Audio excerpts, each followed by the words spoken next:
So you think you want to build a team, do you? Ha! All right. So you think you've got a team, but you're struggling. Maybe your team's imploding. Maybe you're having some culture issues on your team. Or maybe you just want to make sure that you build your team right from the get-go. Let me tell you something. There is a way to do this that works, and there's a lot of ways that do this that don't. And so here's what we're going to do. I'm with Coach Peter Boutros. He's one of the coaches here at Club Wealth. And we are talking specifically about how do I build a world-class team. So, Peter, first of all, I really appreciate you being here. We're going to not only talk about how to build one, but how to revive a team that's struggling. And you've done this, and I want to share this because I think a lot of people have hesitation because they think, oh, I'm too new, or I haven't had as much success as some of these other team leaders yet, or whatever. And I want to start with, let's talk about your story. Let's tell them, kind of where you came from and how you did this. And then I want to go through specific steps on, all right, this is exactly what you need to do to recruit, hire, train, and retain the very best agents out there. Make sure we're having awesome culture. And we're going to do all of that in less than 40 minutes. You down for that?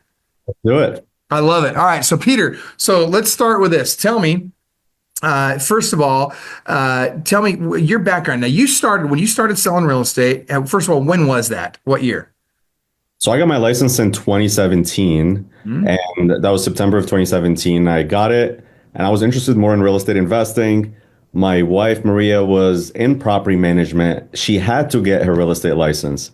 So for that reason, I was like, hey, let's go take the class together. So maybe I'll learn a few things about real estate investing, at the same time encouraging her to get her license as well. So we kind of did it together while I was working another job.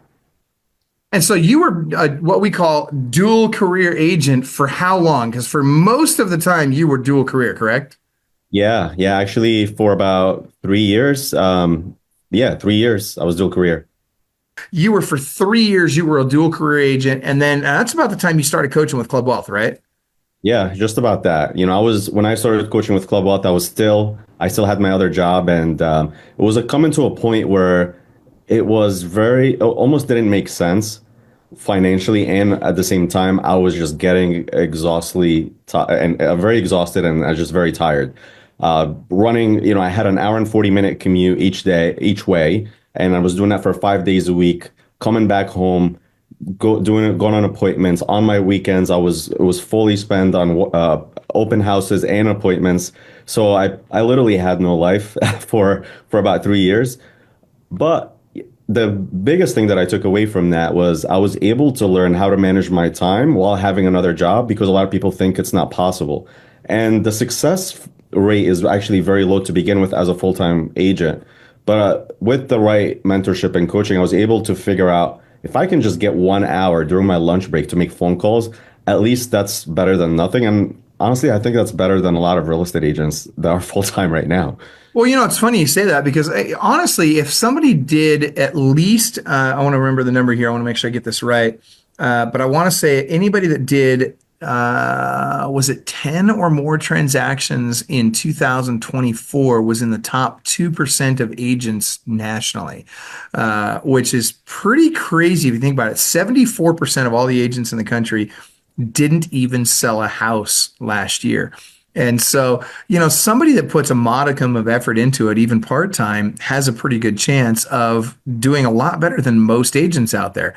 All right, that being said, I remember the conversation, you and your wife and I had, and this was very, at the time, it was a very anxious conversation, I think, at some levels, where we were talking about, this idea of you going full-time in real estate. And that was kind of scary for you guys. Tell me I'm wrong. Tell me what you guys were feeling in that moment.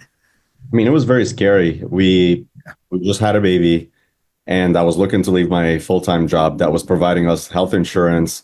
And I was also only 2 years away from being fully vested into a pension. So, talking about, leaving a lot, some things on the table here, where a lot of people told me that I was crazy for leaving and just not sticking around just a couple more years to get a pension. But when you and I talked, you were like, you kind of dumbed it down for me, where I was like, do you really think this makes sense when you're 64? Like, you're really looking to make that much money when you're 64? Does that make sense? And you pretty much broke it down where it was really obvious, but obviously my wife did have a lot of faith in me. She did see the success. I mean, my first year I closed 10 transactions dual career, then 27, 39. And, at that point I was already at a good, I have good momentum. And I was like, well, I've done it. And, imagine what we can do if I just go all in this thing. And I really loved it. Like, it didn't feel like work. And that was the biggest, like, determining factor for me. Like, when I went to my other job, I was literally waiting for the clock to hit a certain time so I can run out the door. Yeah. When I'm doing this, like, sometimes just time passes and I don't feel like I'm working. Well, and that's the problem is, when you're in a career that you're not passionate about, it's just demoralizing in every way, right? I mean, it just beats you up and it just feels horrible. And life loses its luster in a lot of ways. But going full-time in real estate is not easy either. But kudos to your wife. You guys really got together and said, hey, look, yeah, we just had a baby. Yeah, this is scary. And by the way, what year was that? The year that you went full-time? So that was right after COVID, actually. So 21? Yeah. So when was COVID? 2021? 2020. 2020. Yeah. So 2020, we were working from home during that time. I was still able to get more real estate done during that time. And then when they called us back from work, this is when I was like, okay, I'm not coming back. I'm sorry. I mean, I just couldn't imagine me losing an amount of volume. And also I was starting to build a team at that point, me not being able to give them the training, the coaching that they need to be successful. And then just me looking after myself and going back to a job that I didn't love just to make an extra $100,000 a year. Well, and okay, so that being said, the math was, we went through the math I remember during that conversation, we went through that math in detail. And there was some question, there was some nervousness, I think, around, the whole, well, are we really going to be able to outpace what we were making there? And is it really worth giving up this pension, which would have been what, $2,500 a month or something like that? Or it was like 24,000 a year. 3,000-4,000 a month. Wait, how much? 24,000 a year. So yeah, about $2,000 a month. Yeah, $2,000 a month. And I would have, that was me at 64 to be able to even touch it. Yeah. And so then the question became, is it even worth that? And so here's the question I have for you. Have you outpaced those numbers? In other words, having now gotten into real estate full-time, done what you've done since 2021, has that changed the numbers enough to make it worth not getting that $2,000 a month in retirement? Absolutely. I mean, Michael, one rental property did that for us. So, it was, and this is when you and I talked, and you were like, all you need to do is just get a rental property a year, and then you'll outpace that retirement fund that you were waiting for. Yeah. So it made sense from there. It was a no-brainer. But, going back to going full-time, not just that I'm doing something that I enjoy and I love, it feels fulfilling. It feels like I'm adding value. I'm changing people's lives, not just on the client side, but also on my team partners and the teammates side, that I'm seeing new agents getting success within a year, or agents that have been in the business 2 or 3 years that have not seen the success or are about to quit. And then they come on our team within 6 months, they land more than 7 listings. And that to me is fulfilling, that I know that I can change people's life in a way from the training that we've had and implementing all the resources that we've learned through the trial and error, and plus the coaching that we receive here. It really does feel fulfilling. Okay, so now let's take that to the next level. So this last year, 2024, while building a team, you personally listed 76 homes? Is that right? Yeah.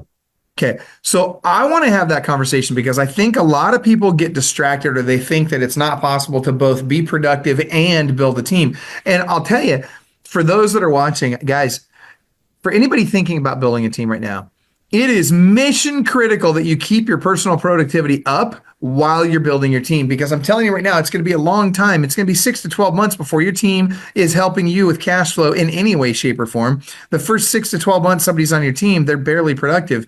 Now, I'm not saying that you won't have people that would be productive faster than that, but Peter, has your experience been that it takes them about 6 months to finally start doing some deals? Yeah, I mean, just like you said, I would say the average is about 6 to 12 months, but we do have some team members that made it a lot less than that. Yeah. And it's going to depend a lot on the individual, how hungry they want it, how committed they are and how disciplined they are, because this is not something that you're going to just receive leads from the sky. Like you really have to work for it. And for somebody that has never made a phone call in their life, they're almost shaking just hitting that dial button, right, in the beginning. So it does really take a level of mindset to be able to get into something like that. And some people have it, or some people are coachable to learning it, and some people aren't, or it just takes them a little bit longer. I love hearing you use words. It gives me goosebumps to hear you use words like commitment and discipline, because this industry is so lacking in both. And I think, guys, it's not rocket science. Like if you've got commitment and discipline and you put that together, especially as a team member of the right team that's, got the right systems, tools, technologies, support, all the leads, all the stuff in place that you need to have to be very successful, you add commitment and discipline to that, it's a recipe for absolute success. And it's not an if, it's when, right? I mean, literally, you would have to be a complete moron to fail in that environment if you've got even a modicum of commitment and success and discipline. So, Yeah, no, 100%. And this is something I feel like the discipline and commitment was something that I've learned early on in life. And I guess when real estate came or I found real estate, it was kind of easier to implement these things, like me going around door knocking and just asking people to do open houses, for interviewing people on video. So when you take them, because I've always been an athlete. Like I played soccer in school, and then from there I got injured, so I couldn't continue to play soccer. So I found working out being something that I have to stay committed to.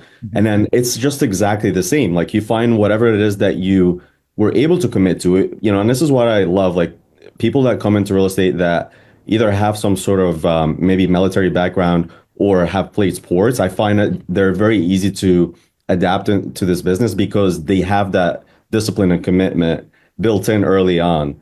And because this is something that's very difficult to teach someone. So let's first of all, with a new team member, obviously it's important to help them get into that discipline and into being fully committed to the team, and more importantly to their own career, right?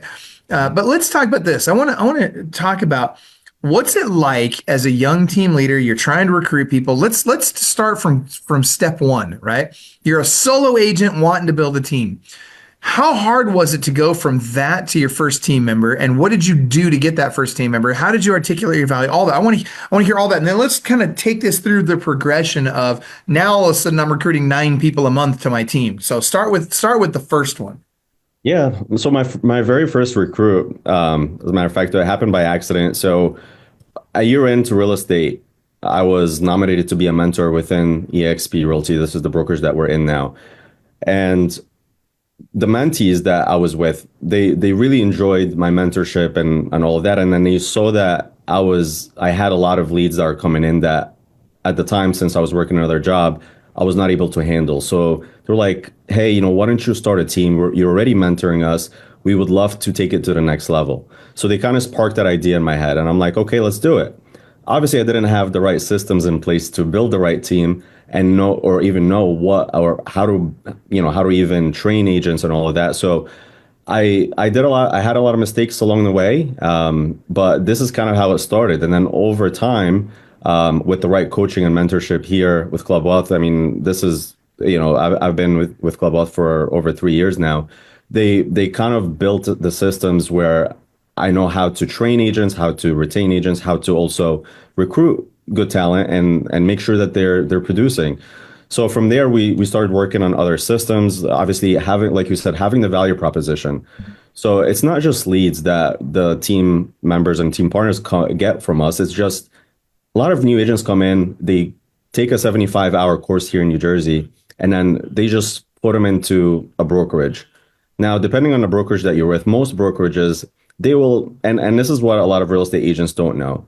A brokerage is different than a team, and they get those mixed up because when I speak to a lot of people, they ask me, "Are you the broker?" Like, well, how are you different than this brokerage? I'm like, brokerages and teams are completely separate. The team has an investment in your production, an investment in your growth. they're going to commit their time, effort, and energy and money to make sure that you're successful. Now, it's going to be at the end of the day, it's going to be up to you to be successful, because you have to be able to take action on the things that they put or give you to implement. But the brokerage is not going to do that for the most part, because they're probably managing hundreds of agents at most brokerages. They don't have the time to spend one-on-one with each agent, or they're not going to spend money on leads. They're not going to spend coaching, they're going to mentorship or accountability, which is huge. It's like one of the most important parts of being on a team is like you say you're going to do something. Why don't you do it? And how can we make sure that you do it next time? What kind of obstacles got in the way so we can help you overcome those obstacles next time? We role play a lot. We listen to each other's phone calls. Like, okay, you got to say this better next time. You'll never find that in any brokerage. Well, yeah, because the brokerage, I mean, let's call it what it is. There's not a lot of money in it for the broker, right? I mean, there's just not. They're running on a shoestring budget. And really, truly, brokers are focused on compliance, right? They want to make sure that we're not getting into legal trouble. And that's great. And we need our brokers for that. We're very grateful for the brokers that we have, and they do a great job of keeping us out of trouble and making sure that we're doing things the right way. That being said, brokerages are not generally designed to help us be more productive. And when you join a team, the team leader is investing anywhere from, and Peter, I'd love to go through your numbers at some point, but the team leader is investing somewhere between $9,000 and $14,000 a month per agent on their team in things like technology, systems, tools, support staff, leads, all of the things it takes to be successful, things that a new agent doesn't have the money for. And so, yeah, you're right. You've got that vested interest in their success. And now, Peter, as a young team leader, let's talk about this. Okay, we're going to get into, the scaling this in a second. But as a young team leader, one of the common mistakes I see young team leaders make is, and we're going to talk about value prop in a second here, but one of the things that I see them make a mistake on the most is that they think they have to be involved in every step of the recruiting, hiring, training, and onboarding process. And the problem is that all takes a lot of time. And if you're spending a lot of one-on-one time training each and every individual team member, it gets very difficult to keep the money coming in long enough for the team's money to start supporting the team. Because in the beginning, again, it's your production, right? You've got to make enough money to support that team. So one of the tools we recommend, obviously, is Club Wealth University for that, right? Which can take about 80% of the onboarding and training process off your plate. But how important have you found one-to-many training to be as you've begun hiring and onboarding agents? Are you doing a lot of one-to-many, or are you doing more one-to-one? Oh, I mean, we do a lot of one-to-many, and we still do the one-on-ones as well for an individual basis. I mean, I like to have the one-on-one conversations with my team members as well. But when we're onboarding, as an example, like you said, we do have everything that we do, anything that they can even think of, how to write a contract, how to do a CMA, how to search for properties on MLS, like all that's recorded, and it's on a university where they can easily search whatever the keyword is, and it will pop up with exactly how to do it step by step. And on top of that, we were fully online before, but we implemented last year, which has been really great for us, is during the onboarding phase, they come in for anywhere from a half a day or a few days. And then we usually have more than 2 agents coming into this onboarding when we have this onboarding. It's in person. And we dive deeper into, again, how to be a great team player, how to, what not to do so we don't have dysfunction in the team. And then even going through everything, like this is how you do certain things. I mean, some people like the in-person interaction more than just watching videos. And I get it. I'm the same way. I have really bad ADD. So like me watching a video a video modules for 6 hours, I'm probably not going to be fully paying attention. So we like to break it down in like bite sizes too. And then we show them exactly how to do it. And we try to be interactive as well. And then we go over all of this. So we do that one-to-many. And then on top of that, we have our huddle every morning, Monday to Friday at 7:30. It used to be 8:30. Thanks to Michael, made it earlier for us. You're welcome. And honestly, it's been a game changer since we started doing it early, because now we have more time prospecting. And I'm all about saving an extra 10, 15 minutes, right? Like, because that could be an extra phone call, could be an extra appointment. And if I can do it, like if I can make phone calls while I'm eating lunch, like I've done it before, I know it works, so I'll do it, right? So we do that to also answer any questions and also hold the team accountable. And on top of that, every week we have in-person meetings. So we do a lot of one-to-many for, to answer your question, and it does help a lot because it does create a good team environment and it gets the agents interacting with each other so we can also build that culture within the team. Yeah, that's huge. Dude, I love that you're doing your huddles early, by the way. I get a lot of pushback on that, but man, I love exactly how you explain it. That gives you extra time prospecting early in the morning, which is the time it's most likely to get done. Which, by the way, you start thinking about that from a team productivity standpoint, guys, that is a game changer. That extra hour every day in the morning is going to translate to a lot, not a few, a lot of extra transactions every year. And that's a really important factor. All right, I want to back up. Let's come back to, all right, I'm starting to bring people on board, and that first person, I had to convince them that it was worth working with me. So explaining the difference between team and brokerage, that's obviously very helpful. You articulated the value that you brought in terms of training, support systems, tools, technology, all that kind of stuff. So you get that first person on board. Well, that's great. Now, how do you scale this? How do you and when I say scale, we're a long ways away from scale yet, but how do we now get to a point where we're consistently growing our team? What are you doing to attract people to the team? What are the lead generation methods that you're using to get people to be interested in having a conversation about joining your team? Yeah, so I've found really good success in social media. I'm just putting out as much value as I can. Anything that I know about real estate or anything that can help other agents succeed in their business, we do a lot of videos. And for those that don't know, like you will see, visit my page and you will see like there's something of value every single day that we put out there. And for that reason, we've been able to get a lot of people asking us questions like, hey, we're not happy right now where we're at. We're not happy with our level of production. Let's have a conversation. So that has been very helpful for us.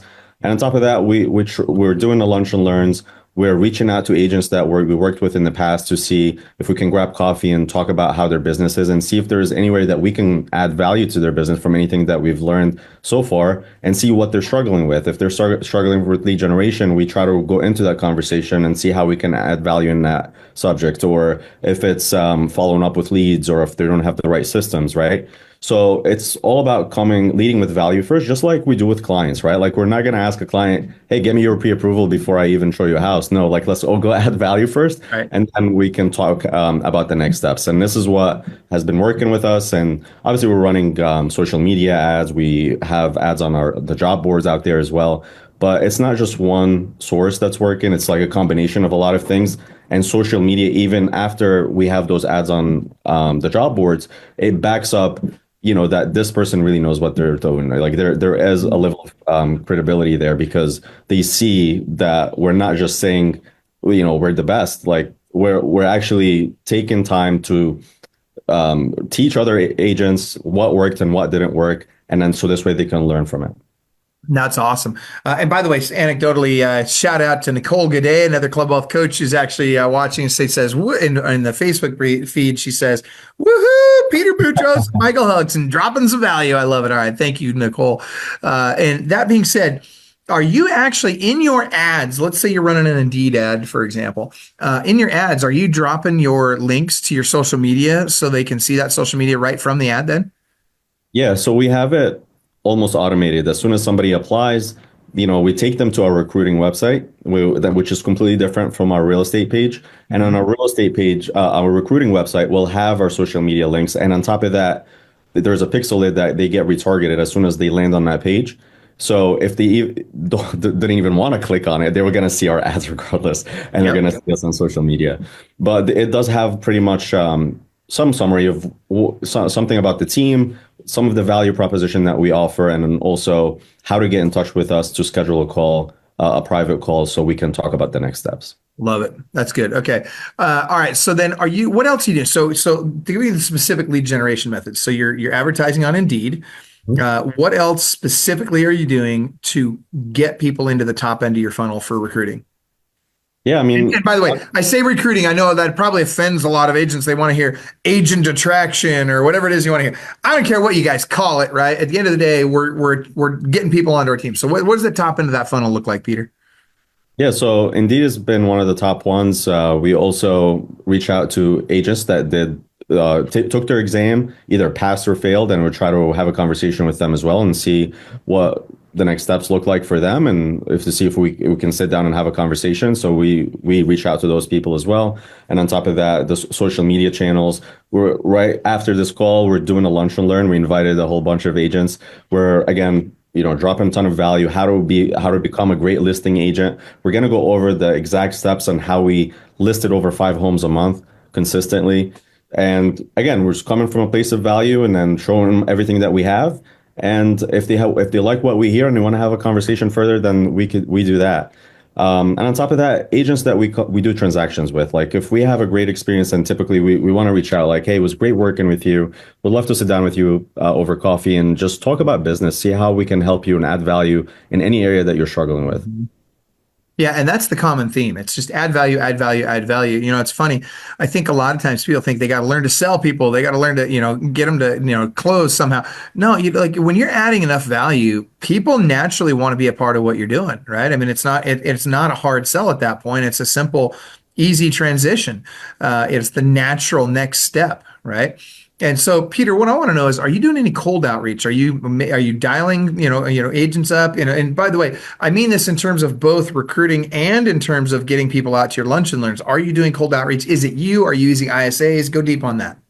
Yeah, it's both actually. So just part of like I'm recruiting also so I have that blocked in my calendar. If I'm doing an hour a day towards recruiting, I'm doing an hour towards lead generation and an hour towards follow-up. Right. And then also on top of that, I also have a virtual assistant that's helping with the outreach. So it's not just me. We have another agent that's also helping out. So we're trying to maximize. And this is something that also clicked for me last year where we're like, we're spending so much time and effort into lead gen. And why aren't we doing the same thing for recruiting? Because honestly, like it does help the team. Recruiting new talent to the team challenges existing team members. And it's not something that they should be scared about at all. It's actually they like it and they want to see the team grow. They want us to have more presence and recruiting helps with all that. And it challenges the new people. Like, they see a new agent, right away having success. And if somebody's struggling a little bit, like they know that they need to pick up the pace a little bit, right? So that part they like too. I love hearing you say that. And by the way, you've got a team member, at least one, watching our call today. Fran is on and says, "That's my team leader." I love it, Fran. It's good to have you on. I'm glad you're watching this on Facebook. He's actually career too, and he's killing it. And he's on his way to be full time.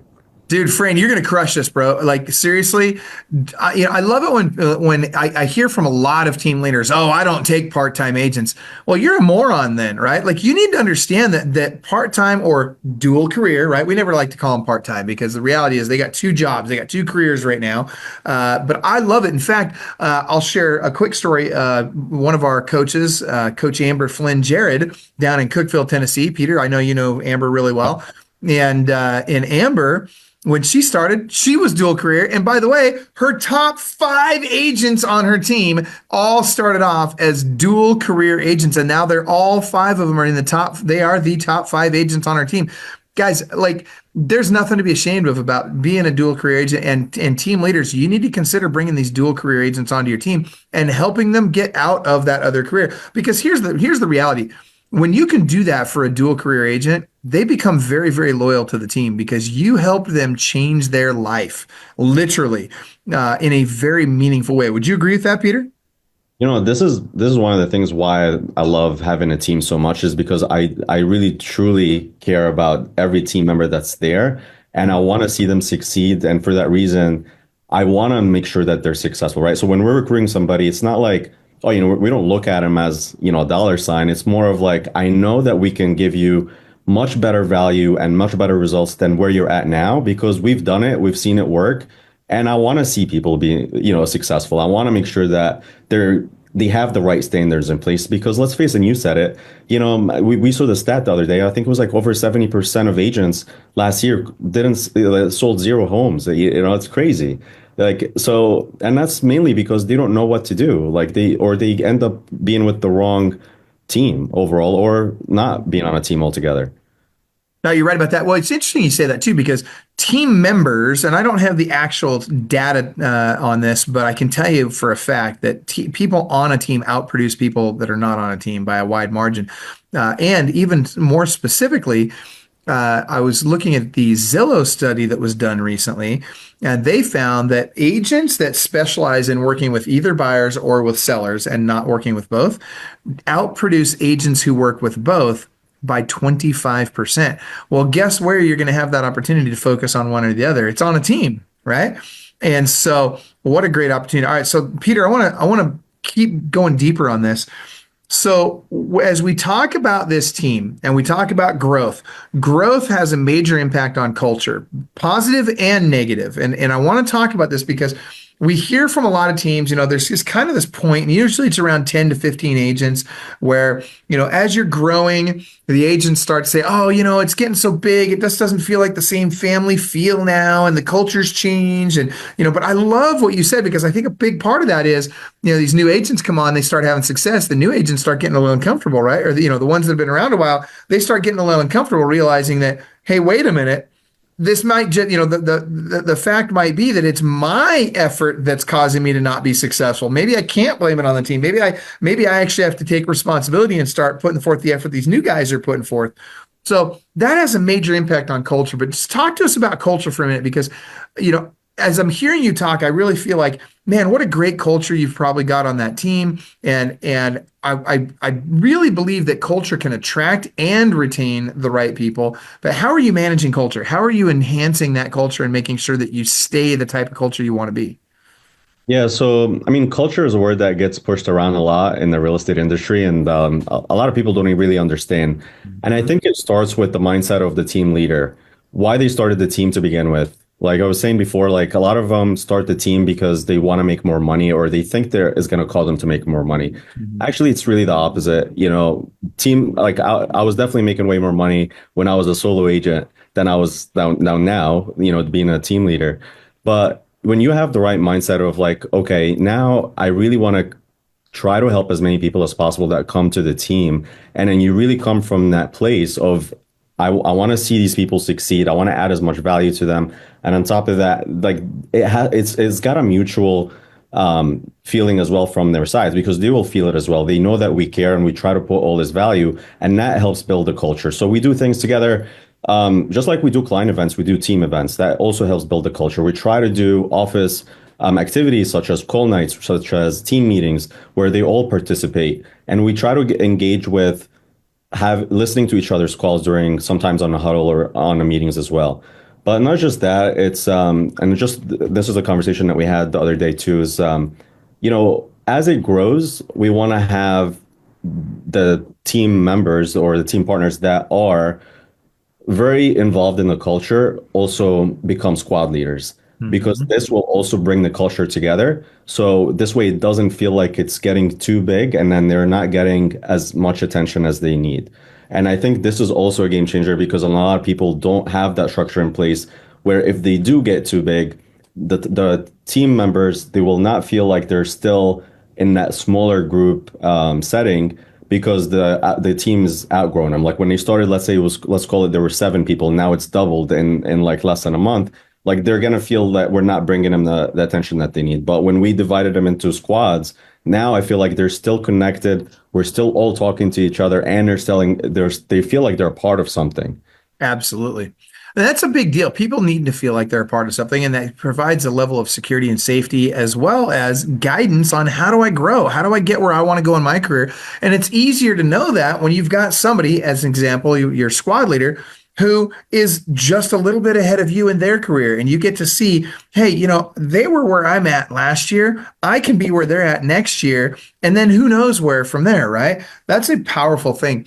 It's interesting. I think a lot of people, you talked about the profitability being lower now than it was when you were a solo agent. This is a common concern I hear from a lot of listing agents, or excuse me, a lot of team leaders.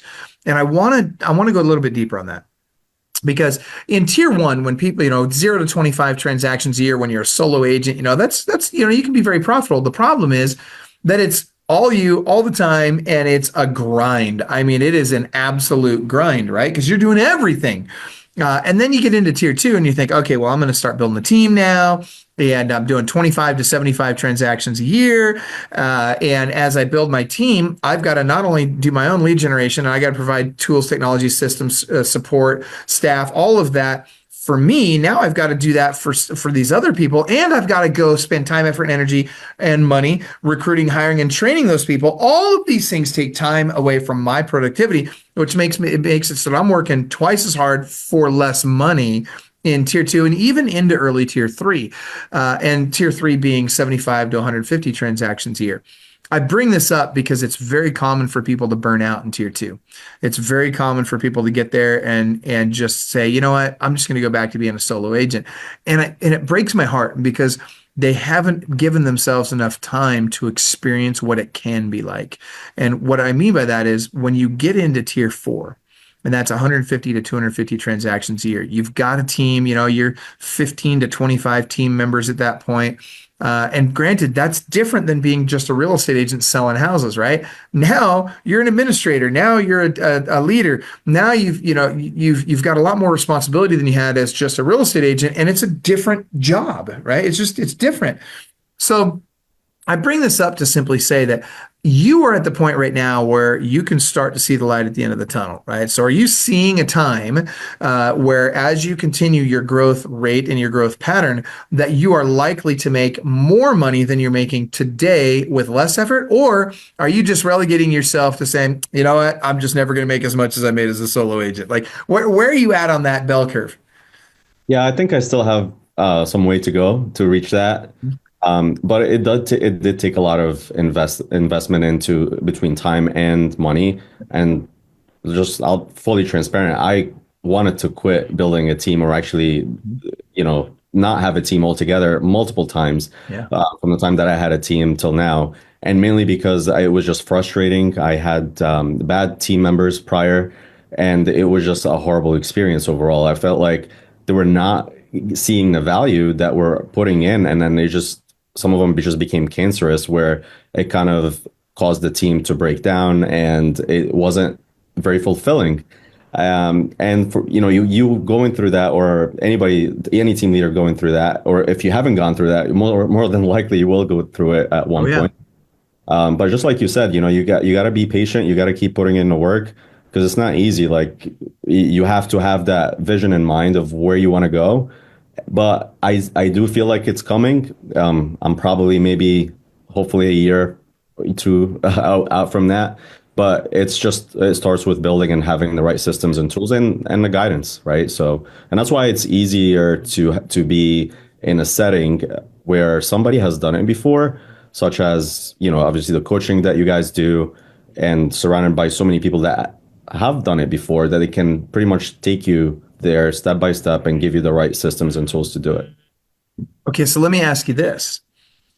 What lessons did you learn from this? And specifically, I'll give you an example. You said, hey, Michael, I had some cancerous people on my team, right? Yep. What's and most often I would suggest that most team leaders handle that wrong the first time. So I'm going to ask you point blank, do you feel like there are people that were on your team at that point in time that you probably should have fired long before you did, or long before they left? And by the way, did they leave on their own, or did you fire them? And I want you to go deep on that for us. Yeah, I mean, big lesson learned. I hired for the wrong reason during that time, or just because they had a license, and I didn't really run towards problems quickly enough, and that's what caused it to expand. I was too busy with my transactions, and I was like, I don't want this headache right now. I'll get to it another day. It's okay. Maybe I'll overlook it. Maybe they'll just recorrect themselves. When we did have multiple conversations, but they should have been out a longer time ago. For that reason, now, like, having the proper expectations during the onboarding, this is what I learned. Like, if there's any problem on a team with a team member, you got to address it as quickly as possible, so it doesn't expand and it becomes cancerous. And if that still continues to not change, then they're out. It's simple as that. And it's, I am way more concerned now with retaining the culture that we built, that took so long to implement and build, because it really did take a lot of effort. It wasn't where it was, and there was a point where, like, I had a brand new team in 6 months. Like everybody I had to let go of someone. Some of them went on their own. It was because it was like, it didn't make sense culture wise. And I wasn't seeing that this was the team that I want to take to the next level or will help me even get there. I'm glad you said that because I think that most really productive team leaders, most higher level, tier 4, 5, 6, 7 team leaders go through that at some point where their team they implode their entire team and have to almost start over, and sometimes they have to literally start over from zero. And I think a couple of things you said there are key to avoiding that. Number one is you got to run toward the problem, right? We talk about this all the time. It's so important. You've got to run toward that problem. The second it comes up, you got to be on it, because if you don't, it festers, it grows, it spreads like a cancer because they're talking to everybody else on the team, whether you think they are or not, whether you want them to or not, whether you've asked them not to or not, they are. And that kind of stuff really does spread very quickly, and it becomes, where people they're afraid of the unknown, right? And if you don't address it clearly and quickly, then that unknown becomes overwhelming for a lot of them. So that's one thing. And the other is firing fast. And this is something that I think a lot of new, especially in real estate, team leaders have an issue with. And the reason why is, by and large, most real estate agents are high I, high S on the disc profile, right? So they want people to like them. They avoid conflict for the most part. But this is where oftentimes, not always, but oftentimes, those that are a little bit higher D on the disc personality profile, where they've got at least 30, 40 D on the disc personality profile, that really can be helpful because those people tend to be more likely to do what needs to be done, even when it's uncomfortable, even when they, know that it means it could negatively impact a relationship they have with another human being. And really part of the problem here is we love our team members, right? Like we really care about our team members. We want them to be successful. We pour ourselves into them. We got all this emotional energy invested in these people, wanting to help them become successful.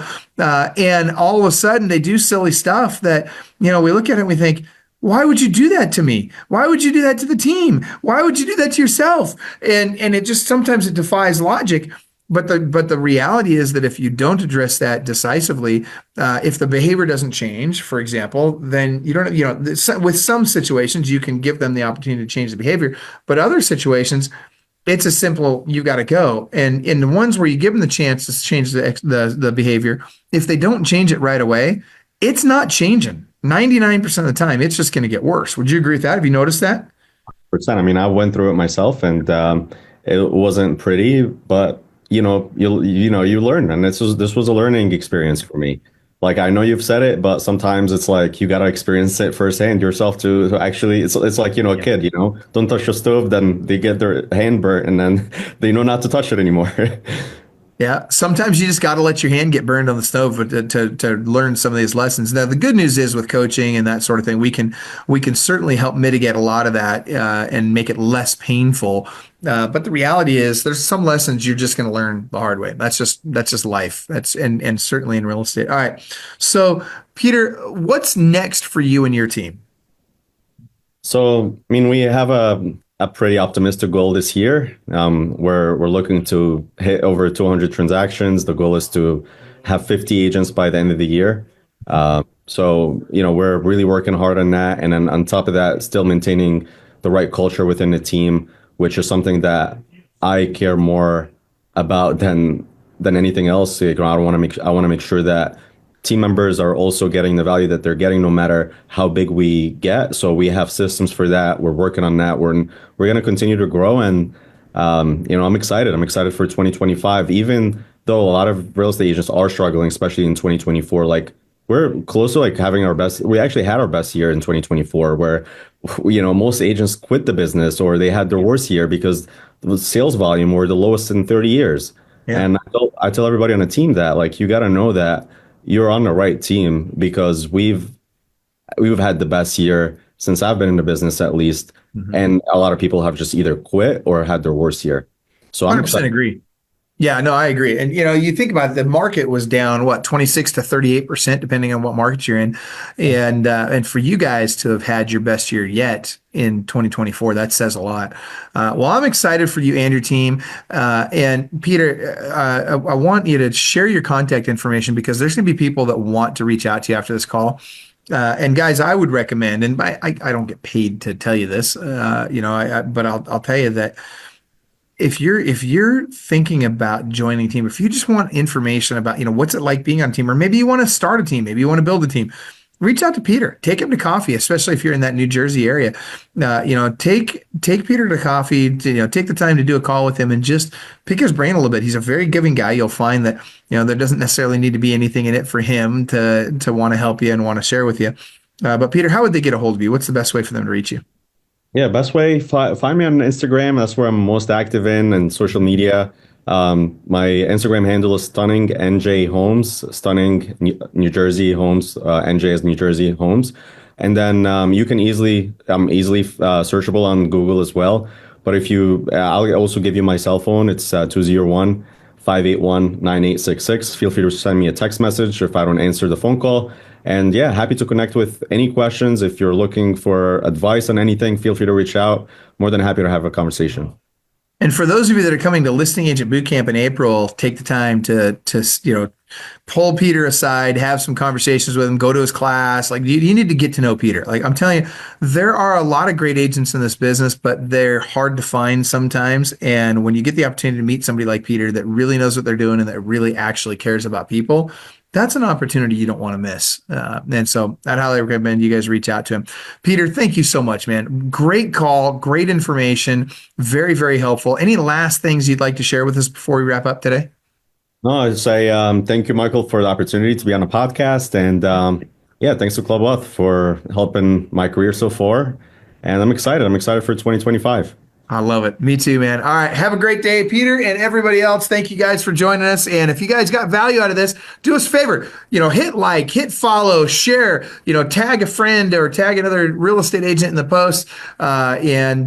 Just spread the word. Help us spread the word. We'd appreciate it a lot. And I appreciate all you guys for being on. Take care, everybody. Have an awesome day. We'll see you later. Club Wealth is the only coaching company on the planet that will literally guarantee that you will double your income or make at least an extra $100,000 your first year coaching with us, or we will give you 100% of your investment back. Click the link below, sign up for the appropriate tier level, and let's get you a strategy session today. And I promise you, I 100% guarantee you, promise you that you will walk away with a heart full of gratitude for the time that we took for you, because you got so much value out of that call. Schedule your strategy session today. I promise you'll be glad you did.